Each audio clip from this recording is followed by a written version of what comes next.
Now you may well know that cataract is when the crystalline lens in the eye starts to become cloudy, and this affects the transparency of the lens, which in turn makes it difficult for the individual to see through. But what you may not know is that cataract has many different causes, and in this video we're going to take a closer look at 6 key causes of a cataract and how you can protect yourself from them.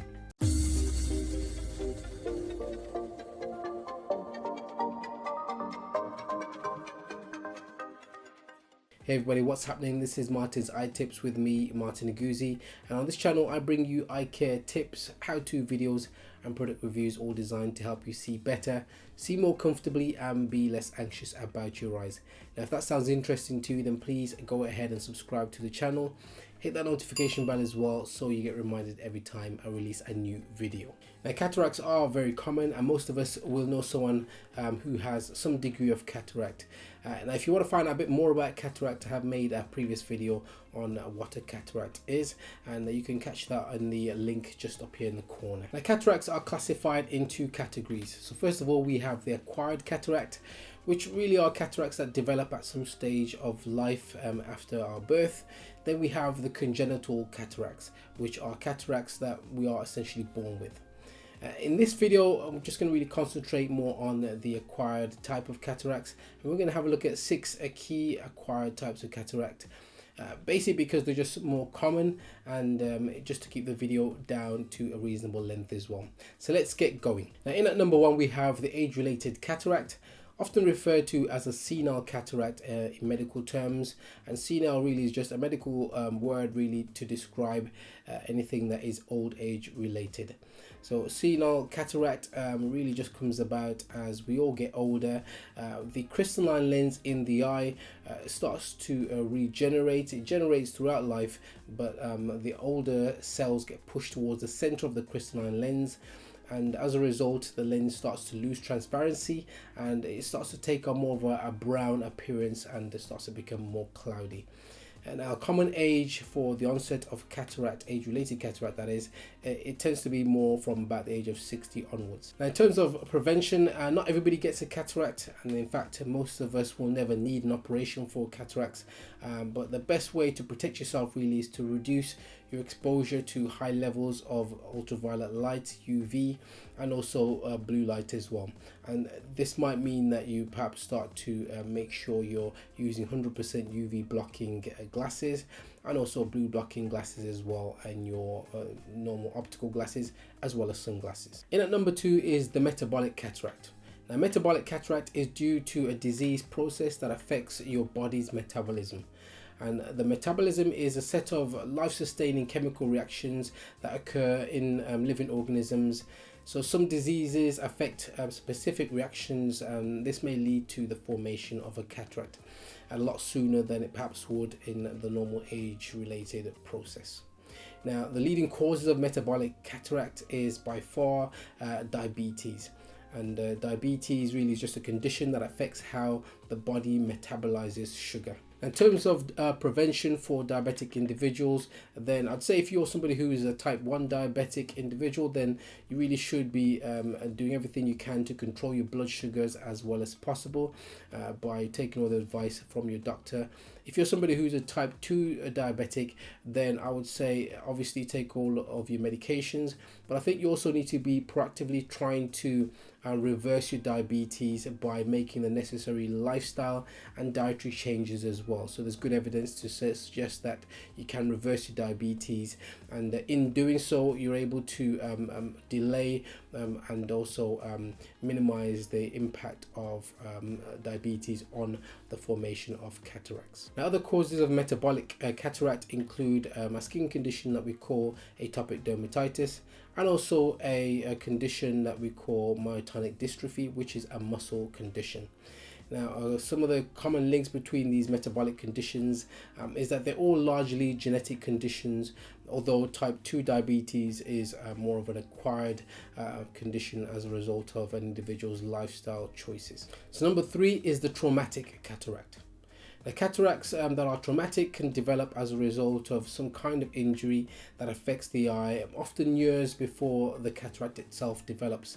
Now, traumatic cataract tends to be the most common cause of an early cataract in somebody that develops cataract in one eye. So if you happen to be somebody who finds yourself developing cataract perhaps in your early 40s, then it may well be worth thinking back to any incidences a few years, maybe even a couple of decades back, that might have been quite traumatic to the one eye.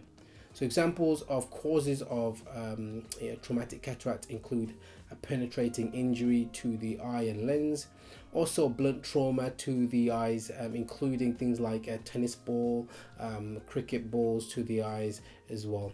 And then also electrical shocks can also be example of things that can cause early onset of cataract due to a traumatic event. Traumatic cataracts tend to take their time to develop, and depending when you had the initial injury, so you usually find that traumatic cataracts will bring about a cataract below the age of 50, and it also being one eye.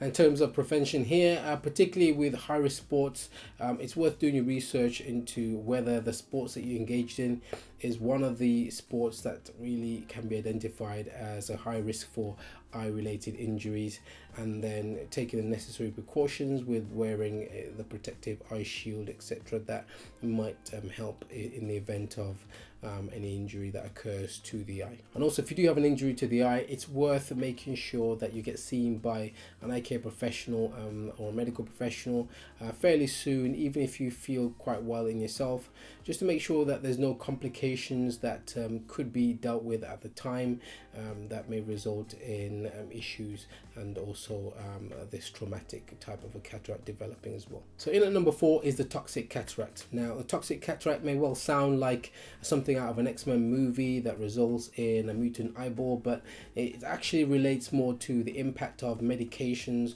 on the eye, and how some medications can lead to cataract formation. Now, by far the most common medication that is known to cause cataract is steroids, and steroids are obviously used to treat inflammation. Now, doctors and optometrists are well aware of this issue, and optometrists, as part of their routine, asking of questions and about the medications that you're taking. These are the kind of things that we want to be vigilant about, and we want to make sure that the medications that you're taking don't have implications in this way for your eyes. Now, other medications that can affect the eye and cause cataract include amiodarone, which is often taken for heart rhythm issues, as well as chlorpromazine, which is often taken for perhaps mental health issues, as well as also nausea and vomiting in some instances as well. So in terms of prevention, then with all medication, attention really should be paid to the dosages that you're taking, and also the length of time that you're taking them. So if there are any concerns, then usually we'd advise and talk to your doctor about the dosage that you're taking, and perhaps suggest a drug review with the doctor. Now, of course, when it comes to certain medications, you will need to take high dosages because this may be more effective for the treatment that you're taking it for, but it's also about getting that balance of how much of the dosage that is necessary, and also for how long you need to take them as well. And this is obviously something that if there's any concerns, is worth a discussion with your doctor about. So number 5, we have a secondary cataract. Now, secondary cataract is one that comes about really as a complication of some other disease that's going on in the eye. So for example, chronic iritis is a common cause, and also there may be some retinal conditions such as retinitis pigmentosa or Leber's congenital amaurosis, things like that. These kind of genetic retinal conditions, which may also be known to kind of cause cataracts as well. Now, in terms of preventing these diseases, which may have the secondary impact of causing cataract, it can be quite difficult, but it's certainly important to manage any long-term or chronic conditions that you have, and make sure that they're well controlled and managed. In terms of conditions that are quite new, then it's important that they get treated as quickly as possible and not be left to linger, where then some of this kind of complication could be more of an issue. And the final type of cataract is called an iatrogenic cataract, and it's a really fancy name for a cataract that is caused by having surgical treatment for some other kind of condition within the eye. So effectively it is also a secondary cataract, but it's secondary to having surgical treatment. So an example of this, a common example, is actually having a vitrectomy for vitreous floaters in the eye. And a vitrectomy is really when the vitreous fluid in the eye is fully or partially removed and replaced with a saline fluid. Now, LASIK has been discussed by some people as a possible cause of an iatrogenic cataract, but this doesn't really seem to pose much of a significant risk, and this might just be because LASIK doesn't actually involve a full thickness cut into the eye. And as a result, it doesn't seem to have the same kind of risk in causing cataract. In terms of prevention, I really just recommend having a full and frank discussion with your surgeon about your anxieties, and also just asking the questions about the risk as far as developing cataract may be concerned. And it really does also pay just to make sure you've done your research to get a surgeon who's really experienced.